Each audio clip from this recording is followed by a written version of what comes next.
Nesta época em que a busca do conhecimento e da verdade, da felicidade e do amor, ou que seja algo mais do que a realidade tão manipulada e opressiva que é vivenciada por tantos seres, causa uma busca grande da espiritualidade, do ocultismo, da iniciação, das alternativas. É valioso considerarmos e lermos alguns dos textos de Fernando Pessoa, pois foi um homem que, desde muito cedo, se sentiu atraído pelo mistério, pelo além, pela vida depois da morte, pela alma, pelos anjos, pela divindade. E ao longo dos seus 47 anos de vida foi desenvolvendo e aprofundando bastante, deixando-nos numerosos textos, hoje já muitos deles, porque tiveram inéditos até à sua morte, tendo vindo a ser publicados, ainda que, na maioria dos casos, sem a contextualização devida, que de facto é bastante difícil. Mas mesmo na época, para além deste óbvio dos seus contemporâneos não conhecerem muitos dos seus estudos e terem até ficado surpreendidos quando saiu, seja a mensagem tão impregnada de esoterismo, de espiritualidade, de templarismo, mensagem esta que estamos aqui a ver como fundo desta gravação, a edição de Zé Maria Ribeirinho, na Prel Editora, e na qual, com a Anabela Rita, eu fiz o prefácio e foi ilustrado por uma série de 24 pintores, juntando assim a força da imagem, do ícone e a força da palavra, do verbo, do sermo, que Fernando Pessoa conseguiu invocar e evocar seu profundo conhecimento da história de Portugal e da sua profunda aspiração à verdade, a Deus e a um renascimento de Portugal. Ora,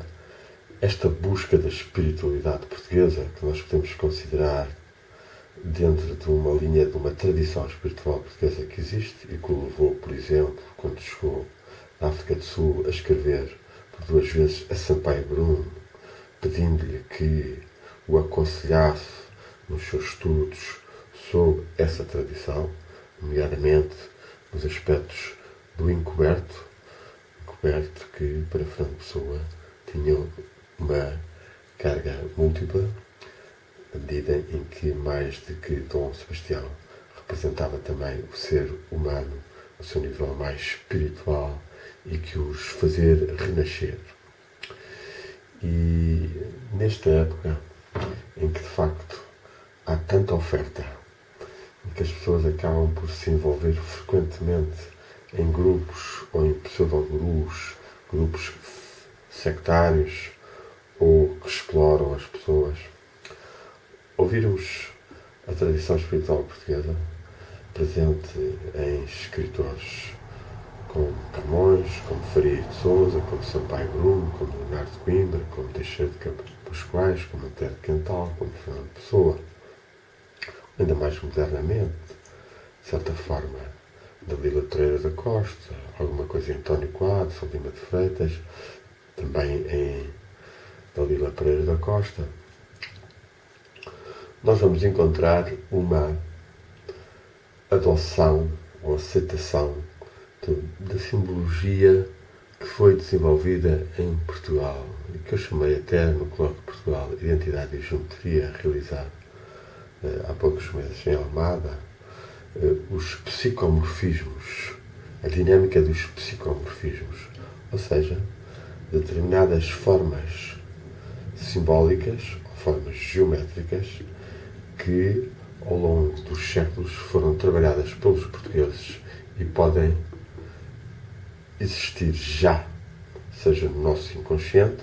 seja nos nossos níveis da alma, seja no envoltório espiritual de Portugal. Como sabemos, e Fernando Pessoa escreveu vários textos sobre isso, cada país é uma entidade psíquica e um ser espiritual, denominado anjo ou arcanjo de Portugal, que é uma realidade. E é uma pena que não haja mais sintonização e ligação com ele, ainda que o rei Dom Manuel tivesse instituído o dia do Santo Anjo da Guarda, o terceiro domingo de julho de cada ano, e que tivesse tido culto em várias igrejas, sendo mesmo mantidas estátuas ou imagens que frequentemente tinham grande irradiação e para as quais as pessoas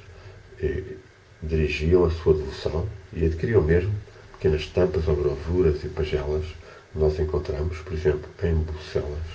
onde existiu essa tradição. Essa é uma delas. Podemos falar ainda do Santo Grau, podemos falar ainda do Excalibur, e neste livro da mensagem encontramos muitos desses símbolos. E é, portanto, um livro iniciático. Iniciático porque, de facto, o contacto profundo com os símbolos desencadeia em nós expansões de consciência. E é, de facto, isso que se trata, no fundo, a iniciação. Claro que Fernando Pessoa tem dezenas e centenas de textos da iniciação. Ele teve em contacto com certas ordens iniciáticas, seja a maçonaria, seja a Golden Dawn, seja outras, e refere-as nos seus textos, mas afirmou-se como iniciado na Ordem Templária de Portugal, nos 3 graus menores, diretamente por mestre e discípulo, algo que continua a ser um mistério e que implicará uma intuição relativamente forte para, a partir dos documentos que existem ou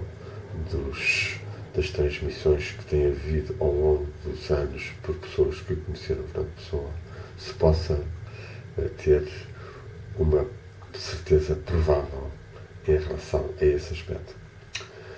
Não está ainda, porém, claro todo o processo evolutivo de Fernando Pessoa e que eu anunciei em 1988 no título de um livro moral, Regras de Vida, Condições de Iniciação,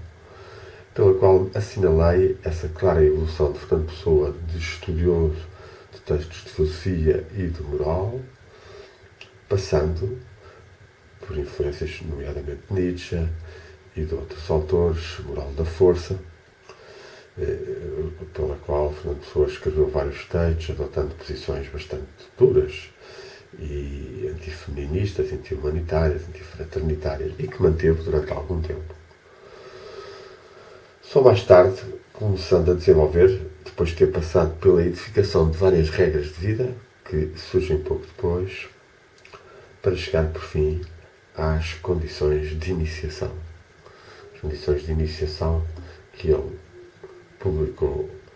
em textos inéditos, escreveu-os, portanto, e que nós publicamos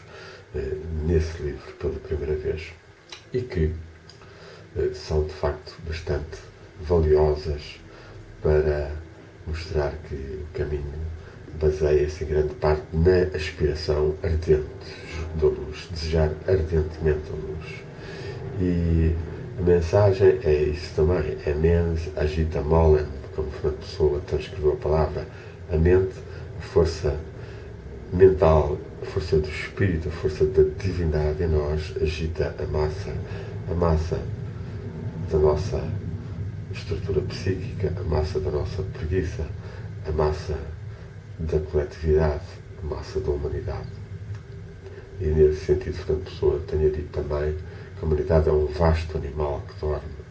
Ou seja, é preciso despertarmos mais, e daí todo o seu caminho de iniciação,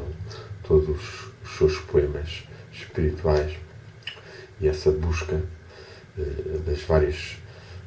tradições do caminho que ele considerou em grande parte ser o do contacto com o espírito, com o eu superior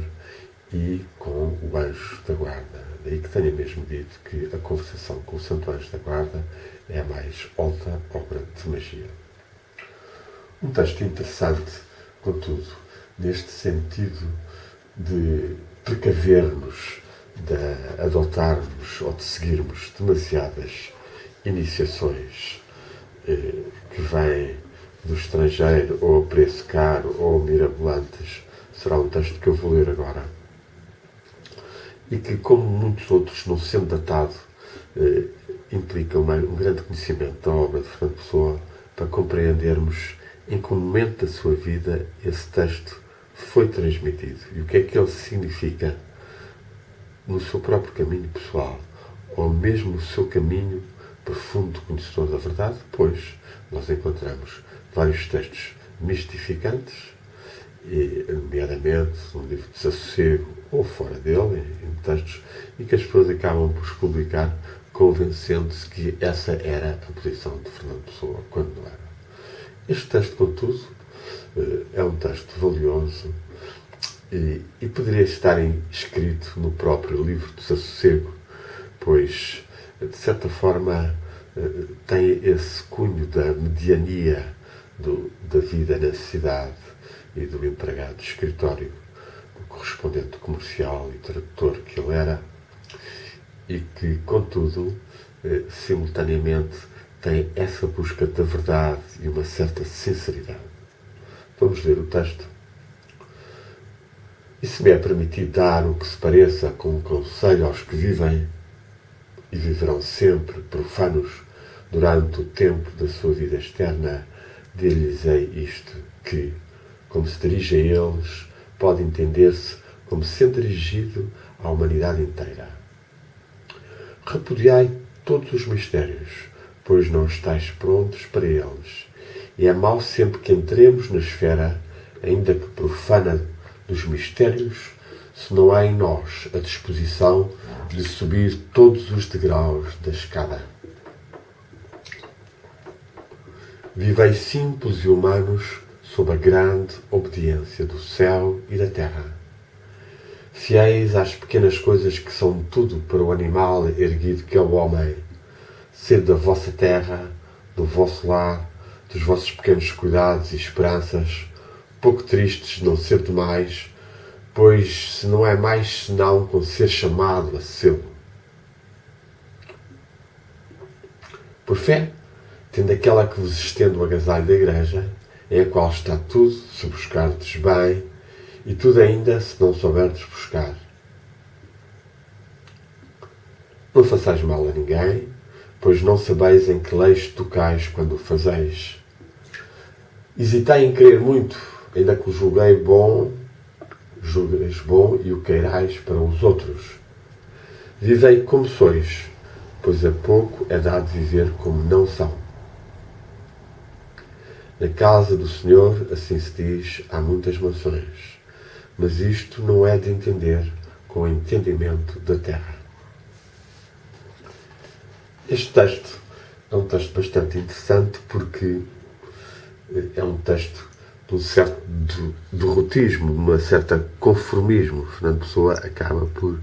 dizer-nos: não procures demasiado os mistérios nem a iniciação, contenta-te com o agasalho que a igreja, o que a tua religião te transmite, contenta-te com as coisas simples da terra, pois nisso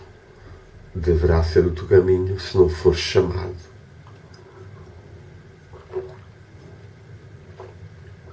Este ser chamado,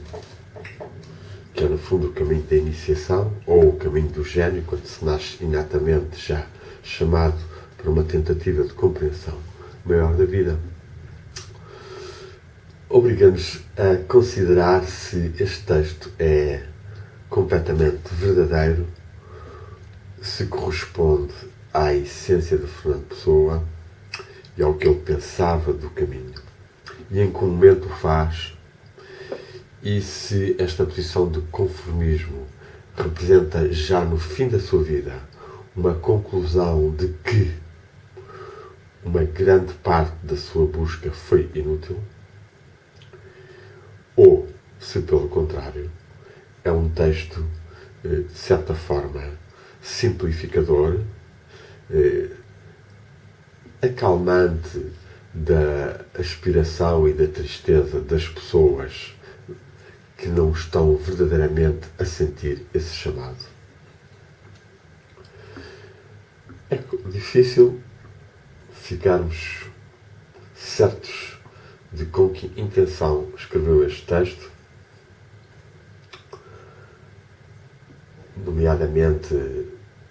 tendo como fé o agasalho da Igreja em a qual está tudo se buscar de bem e tudo ainda se não souberdes buscar. Claro que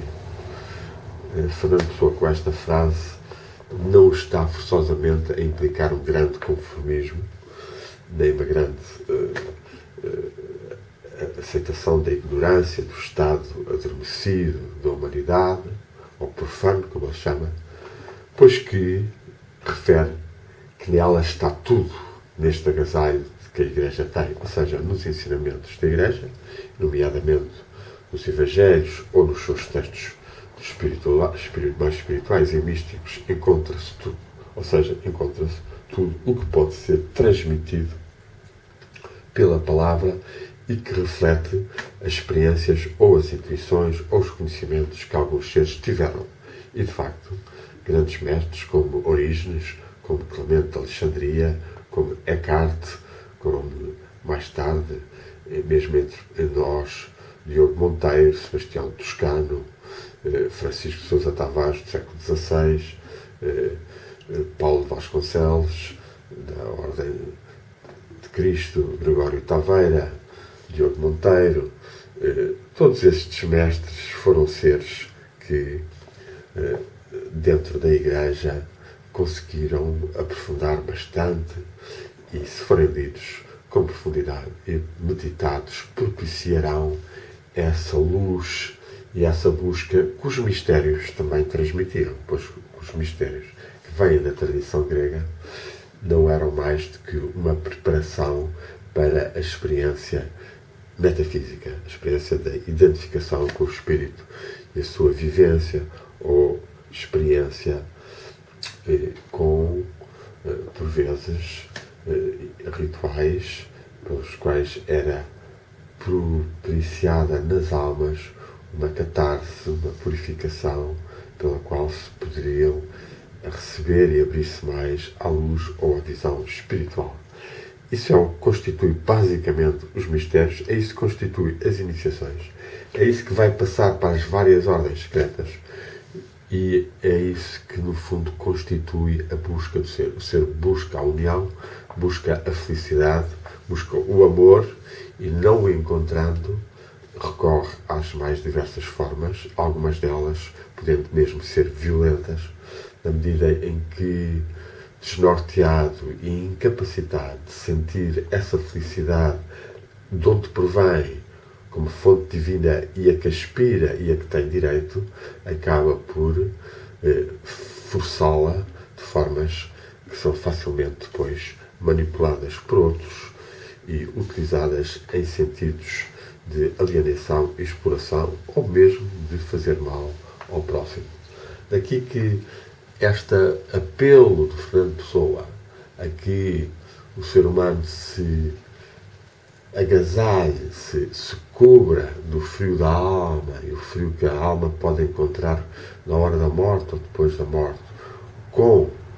as pequenas coisas da terra, ou seja, no fundo, com o amor aos filhos, com o amor ao trabalho, com o amor à sua terra, com o amor às árvores, aos espíritos da natureza, aos anjos, e todas essas pequenas realidades simples, mas que contém em si também o infinito, e é muito importante, porque para Fernando Pessoa a iniciação consiste também nesse conhecimento do lado etérico ou subtil, o lado energético, o lado vibratório dos seres e das coisas e do lado divino. E, de facto, para Fernando Pessoa, a busca da divindade é essencial, é fundamental. Ele não conseguiu o que gostaria e daí que muitas vezes a sua obra esteja atingida por uma certa frustração, por uma confissão de que tudo é sombra e sonho neste mundo e que só no outro mundo, no outro estado, é que se conseguirá realizar. No que, de certa forma, segue o que a Igreja em geral diz quando afirma que e São Paulo o faz, quando diz que aqui na Terra só podemos ver pela fé e quando passarmos para o outro lado poderemos então ver a realidade ou a divindade face a face. Contudo, este ensinamento tem que se diga. É evidente que se as pessoas não conseguem ver nada na Terra, nem fazem nada por isso, não vão vê-lo do outro lado. E, portanto, a injunção dos mistérios, conhece a ti próprio e conhecerás o universo e os seus deuses, ou as faces da divindade, e que estava no frontal do Parterno na Grécia, continua a ser uma injunção, um apelo a que nós nos conheçamos mais e que, portanto, façamos as nossas orações e meditações diárias, que, aliás, todas as igrejas e religiões recomendam e que são fundamentais para as pessoas sentirem também algo dessa centelha e chama divina, que é a base do que nos dá a fé de que iremos avançando em comunhão crescente com tal realidade em nós e nos outros. Assim, vamos terminar esta pequena leitura do texto, relembrando que Fernando Pessoa faz reger a terra por a grande obediência do céu e da terra e o animal erguido que é o homem. Nestas duas frases, a grande obediência do céu e da terra, há quase que uma assunção de afirmações de ordem espiritual também do Oriente, o Dharma, ou o Tao, a grande lei, e que nós devemos, de facto, tentar seguir. E aí, Antero de Cantal foi um dos seres que também trabalhou bastante, realçando que essa voz da consciência, que é também o Logos, o amor-sabedoria omnipresente divino, revela sobretudo no nosso coração e que temos que saber ouvi-lo, tentar ouvi-lo e fazer desabrochar mais essa chama de luz e de amor, e é ela que une o céu e a terra. E todos nós, quando subimos a uma montanha, ou quando erguemos os braços ao céu, quando contemplamos as nuvens, ou quando oramos, estamos unindo o céu e a terra, e unindo, de facto, dentro deste corpo místico da humanidade, na qual participamos e que temos o nosso ser, e que aqui entre nós é nomeado como a tradição espiritual portuguesa, na qual nos inserimos, e que Fernando Pessoa foi um dos últimos elos, tal como os que já referimos, ou ainda Agostinho da Silva e outros seres que tentaram mais fortemente abrir esta ligação, os canais da ligação entre o céu e a terra, entre a nossa consciência cerebral e a consciência espiritual, entre os nossos cinco sentidos físicos e os sentidos espirituais. Possa então esta tradição espiritual portuguesa brilhar em si e possa a mensagem de Fernando Pessoa ser lida e relida como um ritual mágico, como um acto pelo qual nós comungamos com as nossas forças mais profundas, esse Portugal que jaz no abismo no seu querer ser e que se deve começar a discernir mais o que é o bem e o que é o mal, que alma é que tem, para que seja a hora em cada vez mais seres. Temos graças. Amém. Amém. Amém. Comunguemos na ligação com a tradição espiritual portuguesa, desde Afonso Henriques, a Santo António, a Rainha Santa Isabel, Camões, Faria Sousa, Agostinho da Silva, António Quadros, Dalila Pereira da Costa, Terre de Cantal e tantos outros mestres. E possamos todos nós colaborar nela, participar dela luminosamente. Amém. Home. Amém.